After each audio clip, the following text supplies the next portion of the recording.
الحمد لله رب العالمين والصلاة والسلام على سيدنا ومولانا محمد وعلى آله وصحبه أجمعين. أما بعد فأعوذ بالله من الشيطان الرجيم. بسم الله الرحمن الرحيم. يريدون ليطفئوا نور الله بأفواههم واللہ متم نورہ ولو کرہ الکافرون. هو الذی ارسل رسولہ بالہدی ودین الحق لیظہرہ علی الدین کلہ ولو کرہ المشرکون. وقال النبی صلی اللہ علیہ وآلہ وسلم الاسلام یعلو ولا یعلی علیہ. صدق اللہ العظیم وصدق رسولہ النبی الکریم ونحن علی ذلک لمن الشاہدین والشاکرین والحمد للہ رب العالمین. ان اللہ وملائکتہ یصلون علی النبی یا ایہا الذین آمنوا صلوا علیہ وسلموا تسلیما. اللہم صل علی سیدنا ومولانا محمد وعلی آلہ وصحبہ وبارک وسلم وصلی علیہ. محترم جناب حافظ سیف الرحمن صاحب، عنایت الرحمن صاحب اور سندھ کی دھرتی باب الاسلام سے آئے ہوئے میرے پرعزم دوستوں، بھائیوں اور ساتھیوں، میں سب سے پہلے آپ تمام دوستوں اور ساتھیوں کو ایک لمبا سفر طے کرنے کے بعد جماعت اسلامی پاکستان کے مرکز منصورہ میں خوش آمدید کہتا ہوں، جہاں پہ آپ اپنے علم کو بھی، اپنی فکر کو بھی اور اپنے ایمان کو بھی تر و تازہ کر رہے ہیں. علم دین، دعوت دین اور اقامت دین کے لیے اپنے آپ کو تیار کر رہے ہیں. میرے دوستوں اور میرے بھائیوں، اللہ تبارک و تعالیٰ کا ہمارے اوپر یہ احسان عظیم ہے کہ اس رب تعالیٰ نے ہمیں انسان بنا کے پیدا کیا ہے. لقد خلقنا الانسان فی احسن تقویم. اس کائنات میں بے شمار مخلوقات ہیں، لیکن اس ساری مخلوقات میں اللہ تبارک و تعالیٰ نے ہمیں معزز بھی بنایا ہے، ہمیں خوبصورت بھی بنایا ہے، اور اس سے بڑھ کر کے اس رب تعالیٰ نے ہمیں ایمان کی دولت عطا فرمائی ہے. وہ ایمان جس کے ذریعے ہم اللہ وحدہ لا شریک پر ایمان رکھتے ہیں، وہ ایمان جس کے نتیجے میں ہمارا یہ عقیدہ ہے کہ ساری کائنات کا خالق، مالک، رازق اور حاکم ایک اللہ تبارک و تعالی ہے. اور وہ ایمان جس کے نتیجے میں ہم یہ عقیدہ رکھتے ہیں کہ دنیا کی یہ زندگی یہ عارضی زندگی ہے، اور اس دنیا کی زندگی کے بعد حقیقی کامیابی وہ آخرت کی کامیابی ہوگی. میرے عزیزو، میں آپ سے عرض کرنا چاہتا ہوں کہ اللہ تبارک و تعالیٰ نے ہمیں یعنی اس امت مسلمہ کو قرآن مجید میں خیر امت کہا ہے. تم بہترین امت ہو. کنتم خیر امت اخرجت للناس تأمرون بالمعروف وتنہون عن المنکر. تم بہترین امت ہو.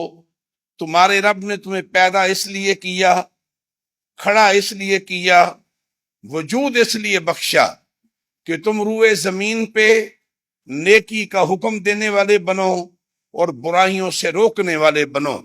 اس لیے تم بہترین امت ہو. ہم اللہ کا شکر ادا کرتے ہیں کہ اس نے ہمیں اس امت مسلمہ کا حصہ بنایا، امت محمدیہ کا فرد بنایا، اور رب تعالیٰ نے ہمارا مقصد وجود یہ بیان فرمایا کہ روئے زمین پہ ہم نے نیکی کا حکم دینا ہے اور انسانیت کو برائیوں سے روکنا ہے۔ میں آپ سے یہ بات عرض کرنا چاہتا ہوں کہ تمام انبیاء کرام جو اللہ تبارک و تعالیٰ نے انسانوں کی ہدایت کے لیے مبعوث فرمائے، ان تمام انبیاء کرام کی دعوت کا مرکز و محور وہ دعوت اللہ ہے۔ سارے انبیاء اللہ کے بندوں کو اللہ کی طرف بلانے کے لیے آئے، اور حضور نبی اکرم صلی اللہ علیہ وآلہ وسلم ہمارا ایمان، ہمارا عقیدہ ہے کہ آپ اللہ کے آخری نبی ہیں۔ اب قیامت کی صبح تک کے لیے کوئی اور نبی آنے والا نہیں ہے، کوئی اور نبی انسانیت کی طرف آنے والا نہیں۔ آپ خاتم النبیین ہیں، آپ کے بعد کوئی نبی آنے والا نہیں، آپ کے بعد کوئی نئی شریعت آنے والی نہیں، اور آپ کے بعد کوئی نئی کتاب آنے والی نہیں۔ اس لیے میرے عزیزو، آپ اللہ کے آخری نبی ہیں، تو پھر یہ سوال پیدا ہوتا ہے کہ پہلی امتوں میں تو جب ایک نبی آتا تو اللہ تبارک و تعالی اس نبی کے بعد کوئی دوسرا نبی بھیج دیتے، وہ آ کر کے انسانوں کو اللہ کی طرف بلاتا، آ کر کے انسانوں کو حق کی طرف دعوت دیتا، اور پھر یوں انبیاء آتے رہتے اور وہ انسانیت کو اللہ کی طرف پکارتے رہتے، اللہ کی توحید کی طرف، اللہ کی بندگی کی طرف پکارتے رہتے۔ لیکن جب اب اللہ کے رسول علیہ السلام اللہ کے آخری نبی ہیں، اور اب قیامت کی صبح تک کے لیے کوئی اور نبی نہیں آنا، تو یہ سوال پیدا ہوتا ہے۔ وہ سوال یہ کہ اب قیامت کی صبح تک کے لیے وہ کون ہے جو روئے زمین پہ ظلم کے مقابلے میں عدل کے لیے کھڑا ہوگا؟ وہ کون ہے کہ جو روئے زمین پہ طاغوت کے مقابلے میں اللہ کی بندگی کا اعلان کرے گا؟ اور وہ کون ہے جو روئے زمین پہ شیطان کے نظام کے مقابلے میں اللہ کے نظام کی بات کرے گا؟ اب کوئی اور نبی تو نہیں آنا، تو یہ سوال پیدا ہوتا ہے کہ اب شیطان کے مقابلے میں اللہ کی کبریائی کو بلند کون کرے گا؟ روئے زمین پہ اب کوئی اور نبی نہیں آنا، تو یہ سوال پیدا ہوتا ہے۔ اس کا جواب بھی اللہ تبارک و تعالیٰ نے دیا کہ اے انسانوں، یہ کام اب قیامت کی صبح تک کے لیے اس امت نے کرنا ہے، جس کا نام امت مسلمہ ہے، امت محمدیہ ہے۔ ظلم کے مقابلے میں عدل کی بات اس امت نے کرنی ہے، طاغوت کے مقابلے میں اللہ کی بندگی کا اعلان اس امت نے کرنا ہے۔ اور میرے عزیزو، شیطان کے مقابلے میں اور شیطان کے نظام کے مقابلے میں اللہ کے نظام کے لیے اس امت نے کھڑے ہونا ہے، جس امت کا حصہ میں بھی ہوں اور آپ بھی ہیں۔ لیکن میرے عزیزو، روئے زمین پہ امت مسلمہ مجموعی طور پہ آج اس کام کو اس منصب کو جو دعوت اللہ کا منصب ہے، اس کو چھوڑ چکی ہے، اس کو بھول چکی ہے، اور اس کی جگہ آپ سب جانتے ہیں کہ کہیں دنیا پرستی کا غلبہ آ گیا، کہیں پہ لوگوں نے اپنی ذات کا تعصب، نسل کا تعصب، زبانوں کا تعصب، قبیلوں کا تعصب، اور اس کے نتیجے میں امت مسلمہ اپنا اصل مقصد بھول گئی، جو مقصد اللہ نے ان کے ذمہ لگایا تھا۔ اور پھر اللہ تعالیٰ نے فرمایا وَلْتَكُمْ مِنْكُمْ أُمَّةٌ يَدْعُونَ إِلَى الْخَيْرِ، اگر ساری امت یہ کام نہیں بھی کر رہی تو اس امت میں سے ایک گروہ تو ایسا ضرور ہونا چاہیے کہ جو لوگوں کو اللہ کی طرف بلانے والا ہو، نیکی کی دعوت دینے والا ہو، برائیوں سے روکنے والا ہو۔ بس میرے دوستو، یہ بات ذہنوں میں تر و تازہ کر لیجئے کہ جماعت اسلامی دعوت اللہ کی تحریک ہے، غلبہ دین کی تحریک ہے، اقامت دین کی تحریک ہے۔ اور سید ابو العلا مودودی رحمت اللہ علیہ نے 26 اگست 1941 کو اسی شہر لاہور میں جماعت اسلامی کی بنیاد رکھی۔ جماعت اسلامی کو قائم کرنے کے لیے اسی شہر لاہور میں 75 لوگ اکٹھے ہوئے۔ میں آپ کو بتانا چاہتا ہوں کہ جماعت اسلامی کے لوگ جب اکٹھے ہوئے تو وہ کسی مسلک کے لیے نہیں، کسی فرقے کے لیے نہیں میرے عزیزو، کسی جذباتی اٹھان کے لیے نہیں، بلکہ وہ اس لیے اکٹھے ہوئے کہ وہ اس روئے زمین پہ احیاء دین کے لیے، غلبہ دین کے لیے، اقامت دین کے لیے، اللہ کی زمین پہ اور اللہ کی دھرتی پہ اللہ کے دیے ہوئے نظام کو قائم کرنے کے لیے وہ لوگ اکٹھے ہوئے۔ اور آج اس تحریک کو برپا ہوئے 5 صدی ہونے کو ہے، 5 صدی میرے عزیزو۔ آج پوری دنیا میں حق و باطل کی کشمکش ہے، خیر و شر کی لڑائی ہے، اور اس خیر و شر کے مارکے میں جماعت اسلامی پوری دنیا کے اس کشمکش میں جماعت اسلامی حزب الشیطان کے مقابلے میں حزب اللہ ہے، اللہ کی طاقت ہے، اللہ کی جماعت ہے، اور اللہ کی جماعت اللہ کی زمین پہ اللہ کے غلبے، اللہ کے دین کے غلبے کے لیے وہ برسر پیکار ہے۔ میں آپ سے یہ بات عرض کرنا چاہتا ہوں، اللہ کے پیارے رسول علیہ الصلوۃ والسلام، ان پر لاکھوں سلام، ان پر لاکھوں درود۔ میرے عزیزو، اللہ کے پیارے رسول علیہ الصلوۃ والسلام نے اس دین کو اللہ کی زمین پہ غالب کرنے کے لیے مکہ کی سرزمین سے جس دعوت اللہ کا آغاز کیا، اس دعوت اللہ کی تحریک آپ نے شروع کی، تو یہ بات ہمارے علم میں رہنی چاہیے کہ آپ داعی اعظم ہیں، آپ وداعین الی اللہ باذنہ، آپ اللہ کے بندوں کو اللہ کی طرف بلانے والے، اللہ کی طرف پکارنے والے تھے۔ میرے عزیزو، آپ نے اہل مکہ کو جب دعوت دی تو مکہ کے لوگوں کو پکارا، آپ کوہ صفا کے اوپر کھڑے ہوئے، اور کوہ صفا پہ جب سارے مکہ کے لوگ آ گئے تو آپ نے ان سے کیا کہا؟ مکہ کے لوگوں، میں تمہارے سامنے ایک ایسی دعوت پیش کرنا چاہتا ہوں، اور دعوت پیش کرنے سے پہلے اللہ کے پیارے رسول علیہ السلام نے فرمایا، بتلاؤ میری جوانی کیسی ہے، بتلاؤ میرا کردار کیسا ہے، بتلاؤ میں نے تمہارے درمیان اپنی زندگی کے 40 سال گزارے ہیں، میرے کردار کے اوپر کوئی سوال تو نہیں ہے۔ میرے عزیزو، اس موقع کے اوپر اہل مکہ نے کیا جواب دیا؟ انہوں نے کہا، نہیں، آپ با کردار بھی ہیں، آپ با اخلاق بھی ہیں، آپ امانت دار بھی ہیں، آپ دیانت دار بھی ہیں۔ اس سے ایک بات کا پیغام ہم سب کو ملتا ہے کہ قیامت کی صبح تک کے لیے جن لوگوں نے دعوت اللہ کا کام کرنا ہے، جنہوں نے غلبہ دین کا کام کرنا ہے، اور جنہوں نے روئے زمین پہ شیطانی قوتوں کے مقابلے میں اور شیطان کے نظام کے مقابلے میں اللہ کے دیے ہوئے نظام کے لیے جد و جہد کرنی ہے، انہیں لوگوں کے سامنے اپنا کردار پیش کرنا ہوگا، اپنا کردار پیش کرنا ہوگا۔ اللہ کے پیارے رسول علیہ السلام نے اپنے آپ کو پیش کیا، لوگوں نے آپ کے کردار کی گواہی دی، لوگوں نے آپ کی امانت اور دیانت کی گواہی دی، تو آپ نے کیا فرمایا؟ آپ نے فرمایا، لوگوں قولوا لا الہ الا اللہ تفلحوا، لا الہ الا اللہ کا اقرار کر لو تم فلاح پا جاؤ گے۔ لا الہ الا اللہ یہ کیا ہے؟ اللہ کے علاوہ کوئی عبادت کے لائق نہیں ہے۔ میرے عزیزو، وہ اہل عرب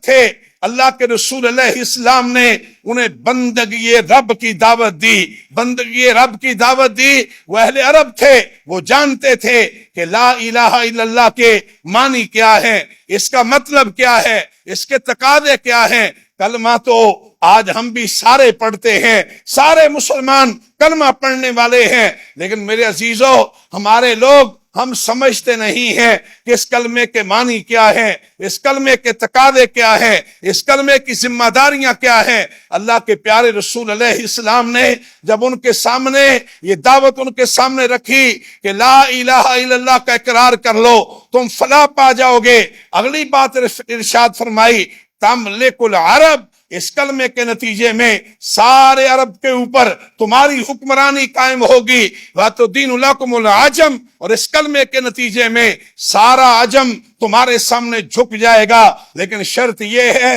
اس کلمے کو قبول کر لو۔ بس میرے دوستو، یہ کلمے کی دعوت یہ بندگی رب کی دعوت ہے، اور سید مودودی رحمت اللہ علیہ نے بھی جب جماعت اسلامی کی بنیاد رکھی، انہوں نے لوگوں کو جماعت اسلامی کی طرف نہیں بلایا، انہوں نے جماعت اسلامی کے امیر کی طرف دعوت نہیں دی، بلکہ جماعت اسلامی کی دعوت کا پہلا نقطہ بندگان خدا کو بندگی رب کی دعوت دینا ہے۔ بندگی رب میرے عزیزوں، اور بندگی رب کا مطلب کیا ہے کہ لوگوں، اس ساری کائنات کا خالق، مالک اور حاکم ایک اللہ تبارک و تعالی ہے۔ انسانوں کو پیدا کرنے والا وہی، زمین و آسمان کا مالک وہی، اس ساری کائنات کو پیدا کرنے والا وہی۔ تو پھر سوال یہ پیدا ہوتا ہے کہ جب پیدا کرنے والا وہی ہے، جب مالک وہی ہے، تو پھر ان بندوں کے اوپر حکم کس کا چلنا چاہیے، فرما روائی کس کی قائم ہونی چاہیے، نظام کس کا قائم ہونا چاہیے؟ میرے عزیزوں، ایک ہی دل ایک ہی بات کہتا ہے کہ جو ساری کائنات کا خالق ہے، جو مالک ہے، جو رازق ہے، جو حاکم ہے، اور جس کے قبضے میں ان انسانوں کی جان ہے، ان کے اوپر اسی کا نظام چلنا چاہیے، اسی کا حکم قائم ہونا چاہیے۔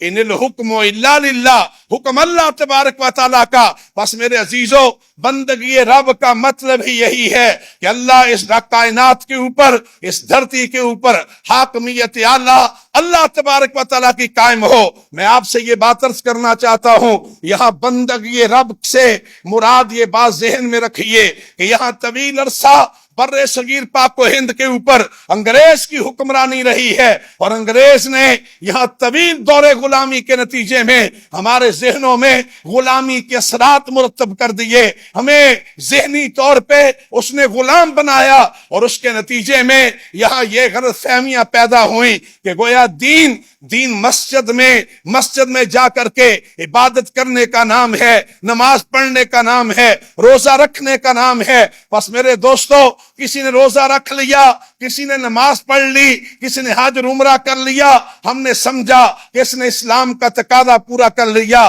یہ بندگی رب کافی نہیں، بندگی رب کا مطلب یہ نہیں ہے۔ بندگی رب کا مطلب یہ ہے کہ مسجد میں آئیں تب بھی اللہ کی بندگی کریں، بازار میں ہوں تب بھی میرے عزیزوں تجارت کریں تو اسلام کے اصولوں کے مطابق کریں، ہماری عدالت میں ہوں ہمارے فیصلے اللہ اور اللہ کے رسول کے حکموں کے مطابق ہوں، میرے عزیزوں ہماری معیشت ہو وہ سود سے پاک ہو، ہماری تہذیب و تمدن ہو وہ فحاشی اور یانی سے پاک ہو، ہمارے حکمران ہوں وہ بھی اللہ کے دین کے تابع ہوں۔ گویا بندگی رب کا مطلب یہ ہے کہ آپ زندگی کے جس حصے میں ہے، زندگی کے جس شعبے میں ہے، زندگی کے جس دائرے میں ہے، آپ وہاں پہ اللہ اور اللہ کے رسول کی اطاعت کرنے والے، اللہ اور اللہ کے رسول کے حکموں کے مطابق چلنے والے ہیں، تو آپ بندگی رب کر رہے ہیں، بندگی رب۔ لیکن انگریز نے کیا کیا؟ انگریز نے کہا کہ مسجد کے اندر آؤ گے جب تم نماز پڑھو گے اس وقت وہ عبادت ہے،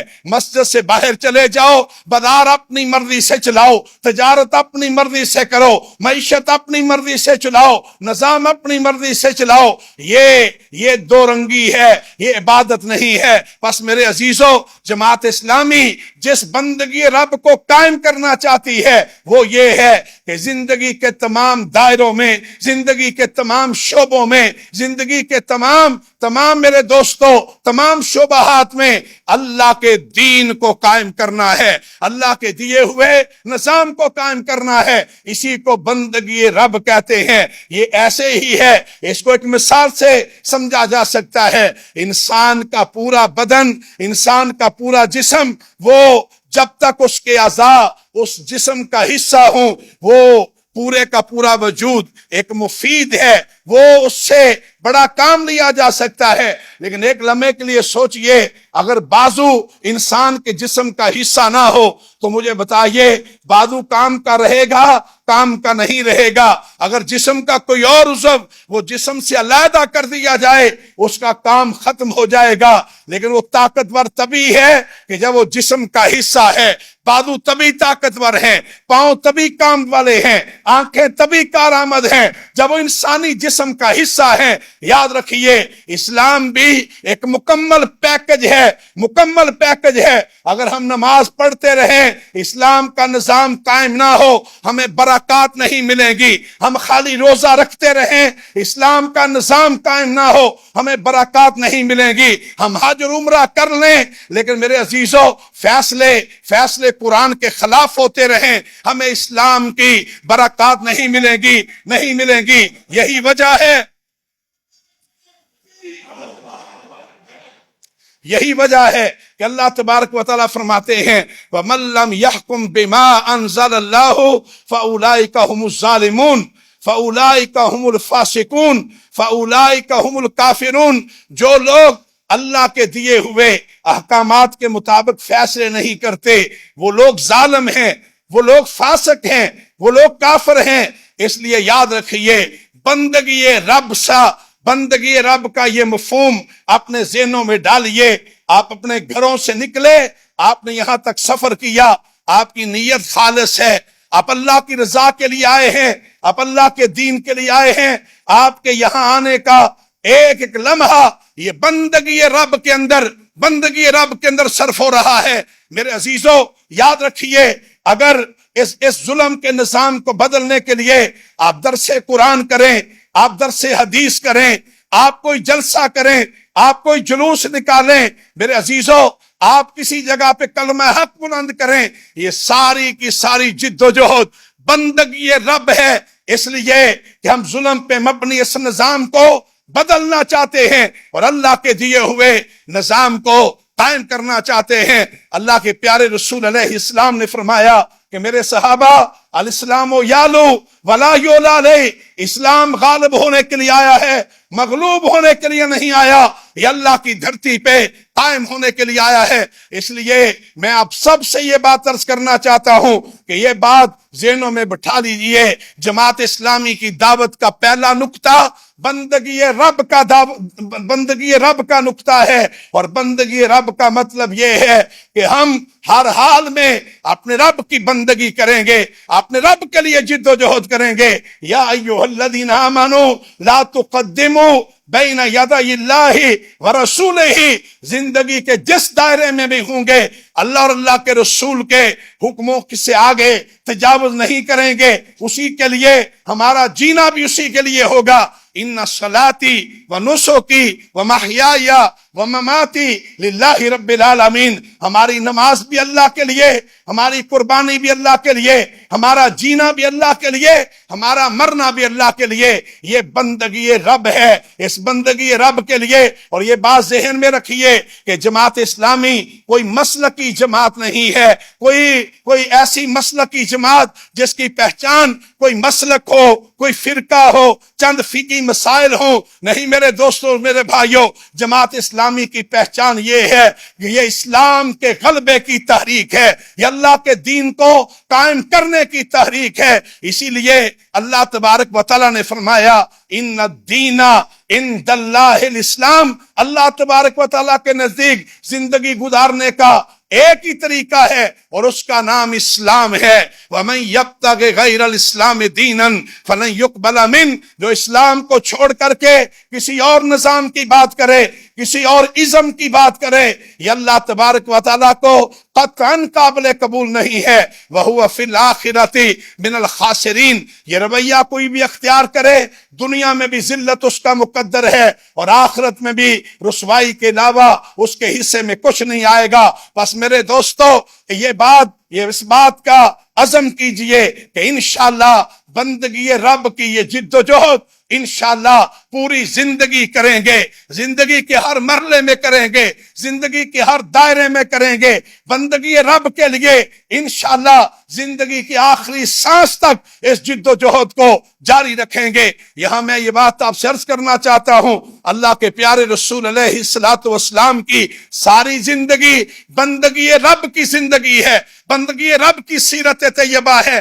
آپ مکہ میں تھے تب بھی بندگی رب تھی. میرے عزیزو آپ شیب ابی طالب میں تھے, آپ تب بھی بندگی رب کے اوپر قائم تھے. آپ ہجرت کے راستے پہ چلے تب بھی بندگی رب تھی. آپ میدان بدر میں گئے تب بھی بندگی رب ہے. آپ فتح مکہ کے پہنچے تب بھی بندگی رب ہے. اور جب میدان عرفات میں آپ نے 1,24,000 صحابہ سے خطاب فرمایا اس وقت بھی آپ بندگی رب کو قائم کرنے کی دعوت دے رہے تھے. اس لیے جماعت اسلامی کی دعوت کا پہلا نقطہ بندگی رب کا نقطہ ہے. میں آپ سب سے یہ بات کہنا چاہتا ہوں کہ اللہ کے پیارے رسول علیہ السلام کی یہ مبارک جدوجہد اسی کو قائم کرنے کے لیے ہے. اور یہ بات یاد رکھیے کہ اسی کا نام الہ کلمات اللہ ہے, اللہ کے کلمے کو سربلند کرنا. اسی کا نام غلبہ دین ہے. سید مودودی رحمت اللہ علیہ نے اسے اقامت دین کہا ہے,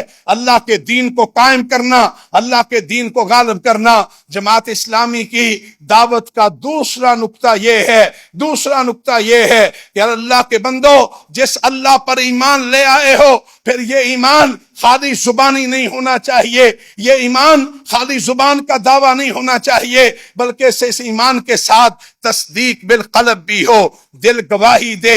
اس ایمان کے دعوے کے ساتھ عمل بالجوارے بھی ہو, عمل بھی اس کے مطابق ہو. پھر آپ کی زندگیوں کے اندر یہ دوہرا معیار نہیں ہونا چاہیے. پھر یہ منافقانہ طرز عمل نہیں ہونا چاہیے کہ جب کلمہ لا الہ الا اللہ کا پڑھ لیا تو پھر یہ اگر اللہ کے علاوہ کوئی عبادت کے لائق نہیں ہے تو پھر یہ بھی تہیہ کیجئے کہ پھر نظام بھی اسی کا قائم کرنا ہے. پھر روئے زمین پہ فرما روائی بھی اللہ تبارک و تعالیٰ کی قائم کرنی ہے. میرے عزیزو پھر زندگیوں میں یہ جس دو رنگی کا خاتمہ کرنا ہے. اللہ کے پیارے رسول علیہ السلام نے فرمایا ذاق طعم الایمان, اس آدمی نے ایمان کا مزہ چکھ لیا, من رضی باللہ ربا, جو اللہ تبارک و تعالیٰ کے اوپر رب ہونے کے اعتبار سے راضی ہو گیا, وبالاسلام دینا, جس نے اسلام کو اپنے لیے نظام زندگی کے طور پہ قبول کر لیا, وبالاسلام دینا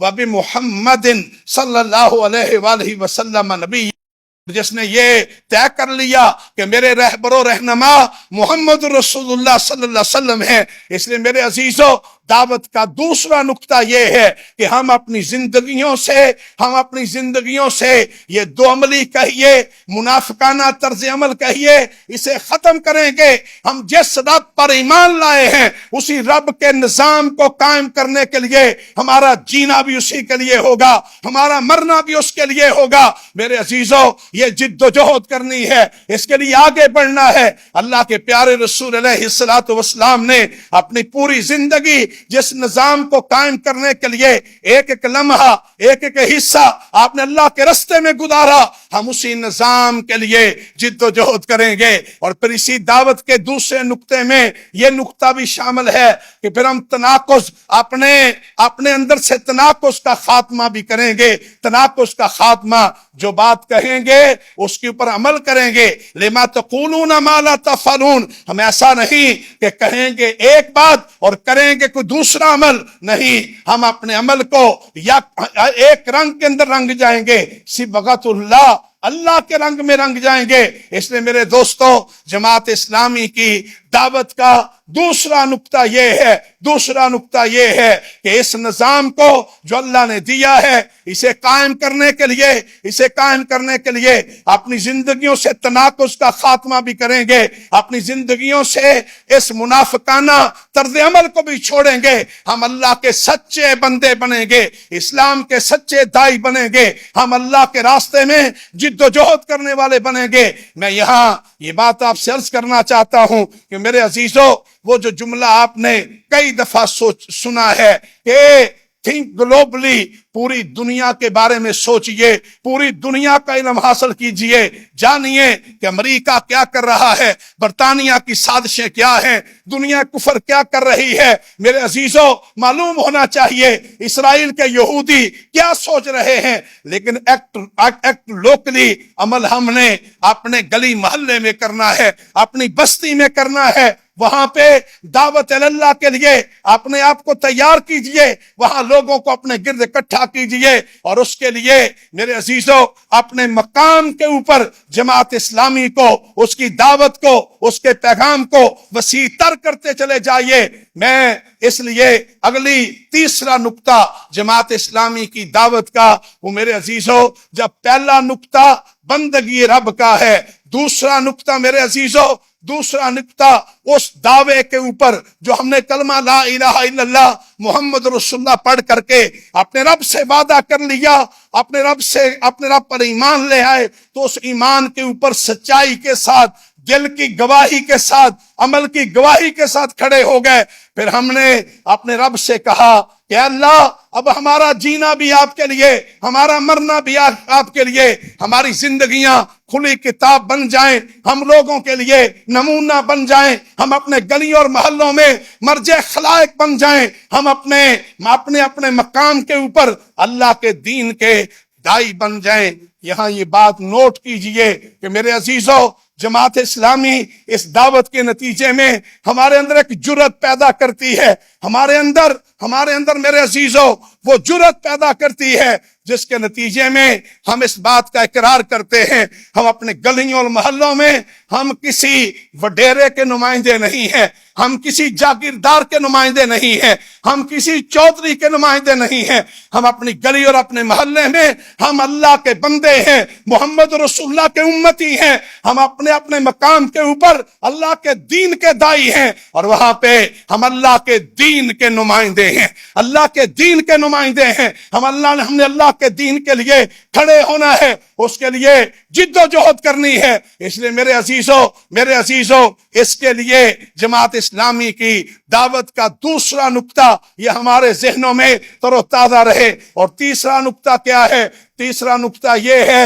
کہ جب آپ نے اپنے آپ کو پیش کر دیا تو اب لازمی طور پہ پھر اللہ کے رسول کی سیرت کا تقاضا بھی یہ ہے کہ زمام اقتدار، زمام اختیار اور حکمرانی جن لوگوں کے پاس ہے، جو اللہ سے بگڑے ہوئے بندے، جنہوں نے روئے زمین پہ فساد کو برپا کیا، کرپشن کو برپا کیا، جنہوں نے اللہ کے بندوں پہ ظلم کیا، پھر اقتدار ان سے چھیننا ہے، پھر اقتدار ان سے واپس لینا ہے، اور یہ اقتدار کن کو دینا ہے؟ اللہ کے نیک بندوں کے حوالے کرنا ہے، اللہ کے نیک بندوں کے حوالے، جیسے اللہ کے پیارے رسول علیہ السلام نے کیا۔ آپ مکہ کی سرزمین پہ ہیں، مکہ کی سرزمین پہ میرے عزیزوں ایک شخص مکہ میں آ کر کے اعلان کیا، لوگوں میں نے اپنے اونٹ بیچنے ہیں، کون ہے جو میرے اونٹ خریدے گا؟ ابو جہل مکہ کا سردار آگے بڑھا، اونٹ لے لیے، رقم دینے سے انکار کر دیا۔ یہ شخص مکہ کے گلی کوچوں میں روتا، لوگوں سے کہتا ہے کہ لوگوں ابو جہل نے میرے اونٹ لے لیے ہیں لیکن مجھے میری رقم نہیں دیتا، کون ہے جو میری بات سنے؟ کون ہے جو مجھے میرا حق دلائے؟ میرے عزیزوں کوئی بات سننے کے لیے تیار نہیں ہے، نظام ظلم کا ہے، حکمرانی ظالموں کی ہے، اختیار اور طاقت وہ بھی ظالموں کے پاس ہے، کوئی بات سننے کے لیے تیار نہیں ہے۔ ایک دن چلتے چلتے یہ خانہ کعبہ میں پہنچا، وہاں مکہ کے بڑے بڑے سردار بیٹھے ہوئے تھے۔ اس نے سوچا اپنی بات ان سے کروں، ہو سکتا ہے کسی کے دل میں میری بات آ جائے، میرا حق مجھے واپس دلا دے۔ اس نے مکہ کے سرداروں سے کہا، انہوں نے کہا رقم کا مطالبہ، اور وہ بھی ابو جہل سے، جاؤ مکہ چھوڑ کے چلے جاؤ، رقم کا مطالبہ نہیں کرنا۔ لیکن ساتھ ہی انہوں نے طنز کیا، انہوں نے مذاق اڑایا، انہوں نے کہا وہ خانہ کعبہ کے کونے کے اندر بیٹھے ہوئے، جاؤ اپنی بات ان سے جا کر کے کہو۔ خانہ کعبہ کے کونے میں بیٹھنے والے کون ہیں؟ آقائے دو جہان ہیں، رحمت للعالمین ہیں، رحمت للعالمین ہیں۔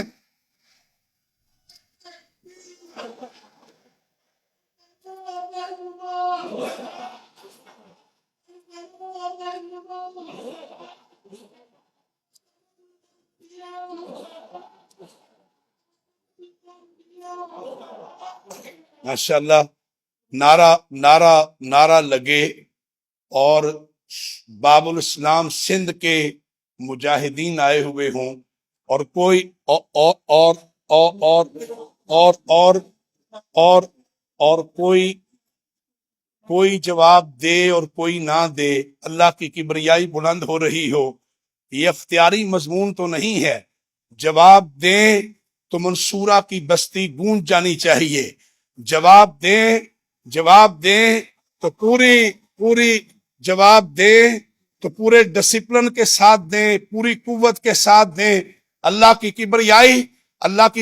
کبریائی کو بلند کرنا محض ایک نعرہ نہیں ہے، یہ ایمان کا اظہار ہے، یہ عقیدے کا اعلان ہے، یہ دنیا کی سارے جھوٹے خداؤں کا انکار ہے، ایک رب کی بادشاہی کا اعلان ہے۔ اس لیے نعرہ لگے تو جواب سارے دیجئے، ہاتھ اٹھا کے دیجئے، بیک زبان دیجئے، نعرہ تکبیر۔ ابھی بھی پہلی لائن والے سوچتے ہی رہے ہیں کہ جواب دینا ہے یا نہیں دینا۔ بس میرے دوستو، جو بات میں آپ سے کہہ رہا تھا، انہوں نے کہا کہ جاؤ اپنی بات ان سے جا کر کے کہو، انہوں نے کہنے والوں نے تو مذاق کیا تھا، کہنے والوں نے تو استہزاء کیا تھا، لیکن یہاں سے یہ شخص اٹھا، سیدھا اللہ کے رسول علیہ السلام کے پاس پہنچا، جا کر کے اپنی داستان غم سنائی۔ اللہ کے پیارے رسول علیہ السلام نے سنا۔ یہ دور کون سا تھا؟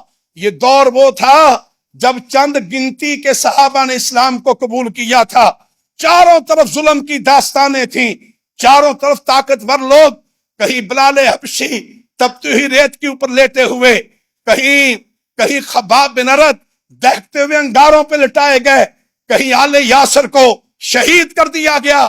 اللہ کے پیارے رسول علیہ السلام کے پاس یہ شخص پہنچا، جا کر کے اپنی داستان غم سنائی۔ اللہ کے رسول علیہ السلام نے سنا، چہرہ مبارک کا رنگ متغیر ہو گیا۔ کیوں متغیر نہ ہو جاتا؟ آپ انسانوں کی غلامی سے نجات دلانے کے لیے آئے تھے اور ایک رب کا غلام بنانے کے لیے آئے تھے۔ آپ نے شخص کا ہاتھ تھاما، ابو جہل کے گھر کی طرف روانہ ہو گئے۔ ابو جہل کے گھر کے دروازے پہ پہنچے، اندر سے آواز آئی، کون ہو؟ ادھر سے جواب ملا، محمد الرسول اللہ۔ ابو جہل نے سنا تو پاؤں تلے سے زمین نکل گئی۔ کیوں زمین نہ نکل جاتی؟ جاء الحق وزهق الباطل ان الباطل کان زهوقا۔ جب حق آ جائے پھر باطل مٹ جاتا ہے، پھر باطل بھاگ جاتا ہے۔ بس میرے دوستو، آپ اسلامی انقلاب کے علمبردار ہیں، دلوں میں یہ بات بٹھا لیجئے کہ باطل مٹنے کے لیے آیا ہے۔ باطل کس کے لیے آیا ہے؟ مٹنے کے لیے آیا ہے، حق غالب ہونے کے لیے آیا ہے، حق غالب ہونے کے لیے آیا ہے۔ ابو جہل نے سنا، باہر نکلا، سامنے دیکھا، اللہ کے پیارے رسول علیہ السلام کھڑے ہیں۔ فرمایا کچھ نہ کہہ سکا، زبان گنگ ہو گئی۔ آپ نے فرمایا جاؤ ایک شخص کی رقم لا کر کس کے حوالے کر دو۔ ابو جہل الٹے پاؤں اندر گیا، اندر سے رقم اٹھائی، لا کر کے اس شخص کے حوالے کر دی، اور جسے رقم ملی ہے وہ کیا کہہ رہا ہے؟ اشہد ان لا الہ الا اللہ وحدہ لا شریک لہ واشہد ان محمدً عبدہ ورسولہ۔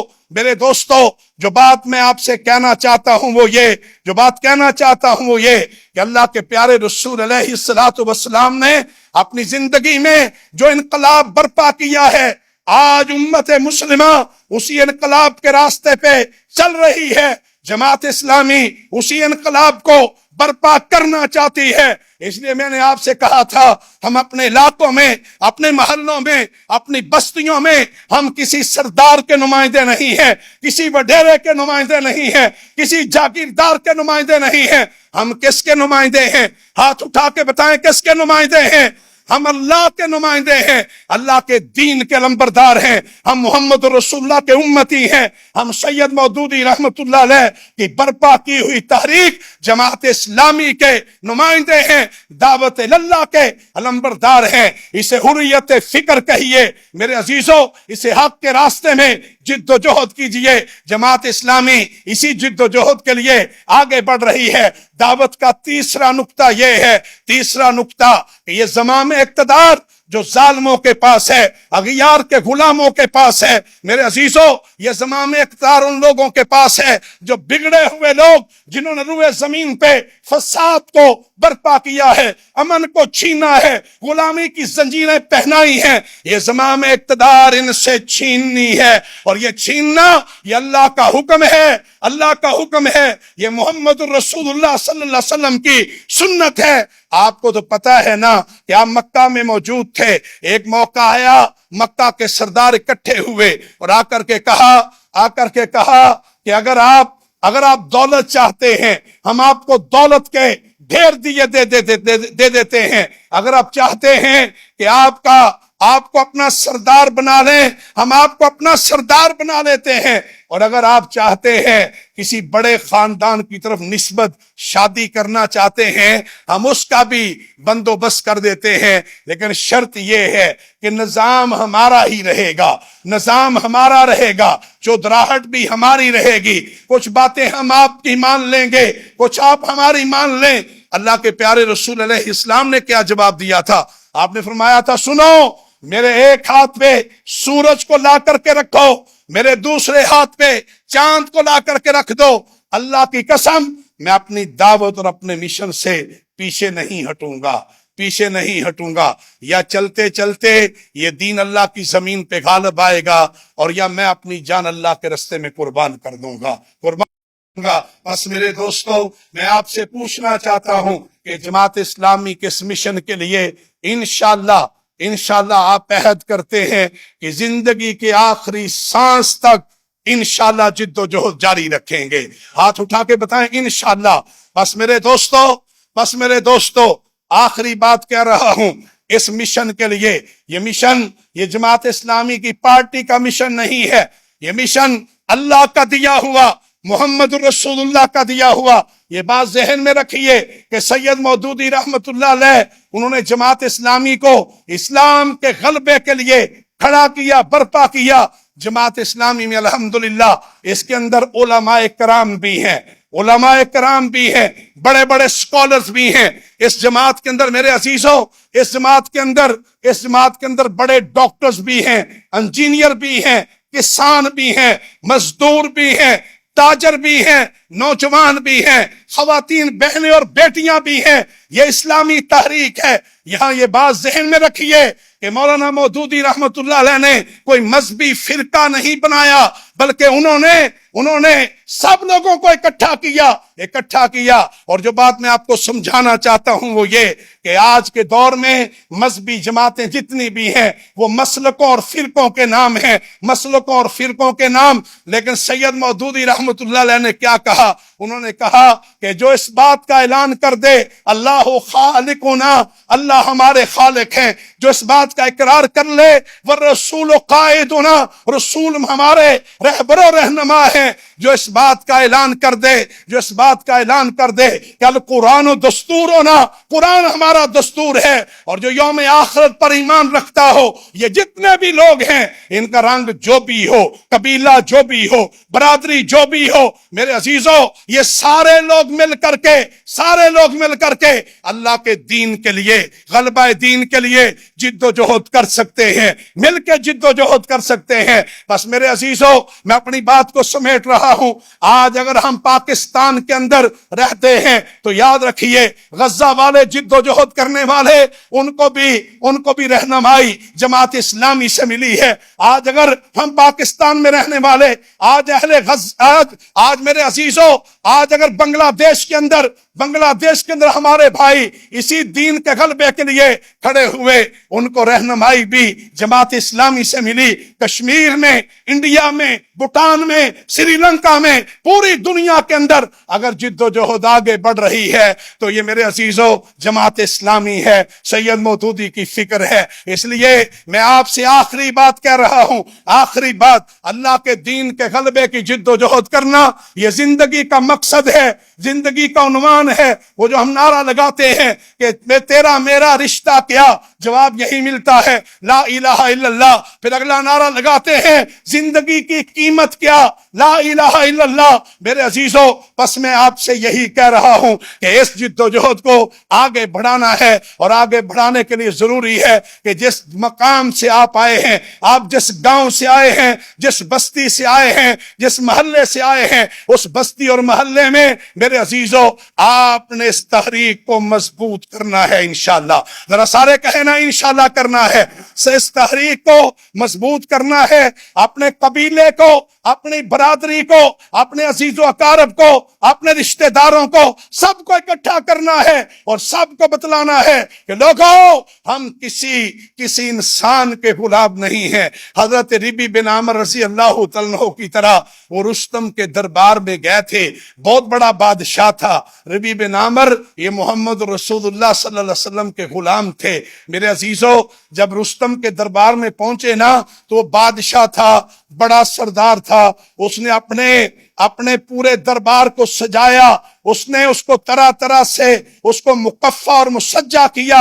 اس کا منصوبہ یہ تھا کہ محمد رسول اللہ صلی اللہ علیہ وسلم کا جب صحابی آئے گا نا، میرے دربار کو دیکھے گا، میری چدراہٹ کو دیکھے گا، میرے روب اور دبدبے کو دیکھے گا، وہ ذہنی طور پہ مرعوب ہو جائے گا۔ اس نے اپنے دربار کو سجایا۔ ربی بن عامر رضی اللہ عنہ دربار میں داخل ہوئے۔ جو ہی داخل ہوئے تو ان کی حالت کیا تھی، ان کے کپڑے پھٹے ہوئے تھے، پیوند لگے ہوئے تھے۔ وہ جس سواری پہ آئے وہ سواری بھی بڑی کمزور تھی، بڑی نحیف تھی۔ وہ اب جب آ رہے تھے ان کے ہاتھ میں ایک نیزہ تھا، وہ نیزہ بھی کئی جگہوں سے ٹوٹا ہوا، لیکن جب وہ آئے دربار میں داخل ہوئے، چاروں طرف رستم کے سارے درباری اکٹھے تھے۔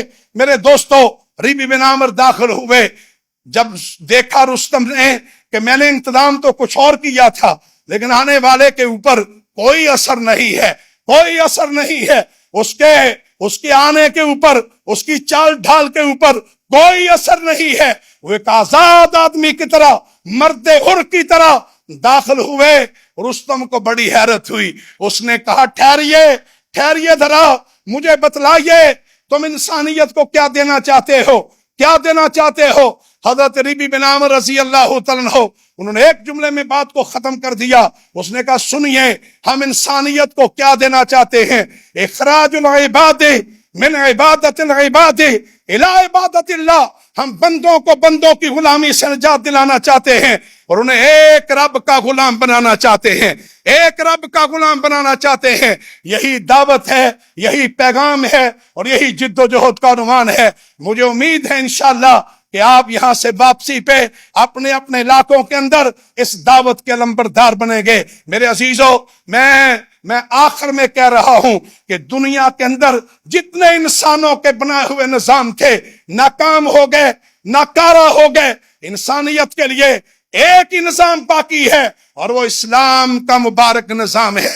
انشاءاللہ وہ آئے گا تو اللہ کی رحمتیں آئیں گی، وہ آئے گا تو انسانیت کو امن ملے گا، وہ آئے گا تو انسانیت پھر ایک دفعہ اسے امن اور سکون ملے گا۔ ہم اسی نظام کے لمبردار ہیں۔ اللہ تبارک و تعالیٰ سے دعا ہے کہ اللہ تبارک و تعالیٰ آپ سب کو راہ حق پہ استقامت عطا فرمائے اور آپ سب کو اس نظام کے لیے جد و جہد کی توفیق عطا فرمائے۔ حافظ سیف الرحمان صاحب بتا رہے تھے کہ ایک بڑی تعداد ایسے نوجوانوں کی ہے کہ جو پہلی دفعہ جماعت اسلامی کے اجتماع میں آئے ہیں۔ ذرا ہاتھ کھڑا کر کے بتائیں کہ کتنے لوگ پہلی دفعہ آئے ہیں۔ ماشاءاللہ ماشاءاللہ، اللہ تعالیٰ آپ کو جزائے خیر عطا فرمائے۔ آپ پہلی دفعہ تشریف لائے ہیں۔ اللہ تبارک و تعالیٰ آپ کے جذبوں کو سلامت رکھے۔ لیکن اس بات کا،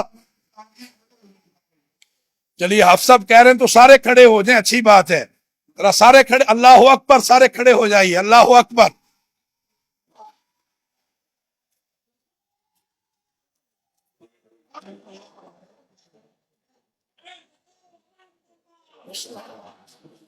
جزاکم اللہ۔ آپ تشریف رکھیے، تشریف رکھیے۔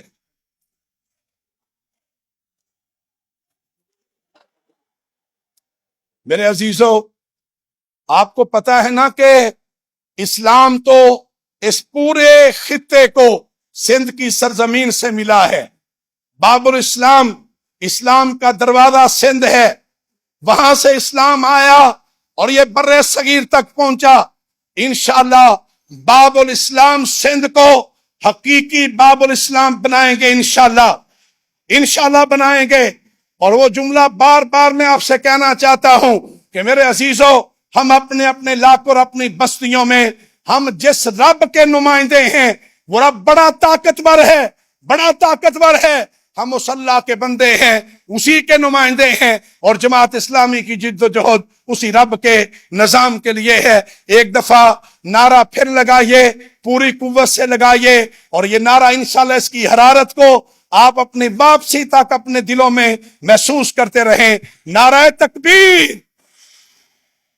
نہیں، ادھر سے بھیا کی زبان جواب دیں، ہاتھ کھڑا کر کے جواب دیں. نعرہ تکبیر، نعرہ تکبیر.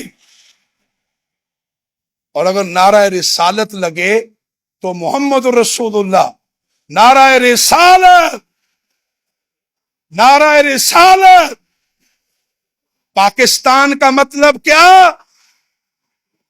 پاکستان کا مطلب کیا؟ زندگی کی قیمت کیا؟ جینا کیا اور مرنا کیا؟ نعرہ تکبیر.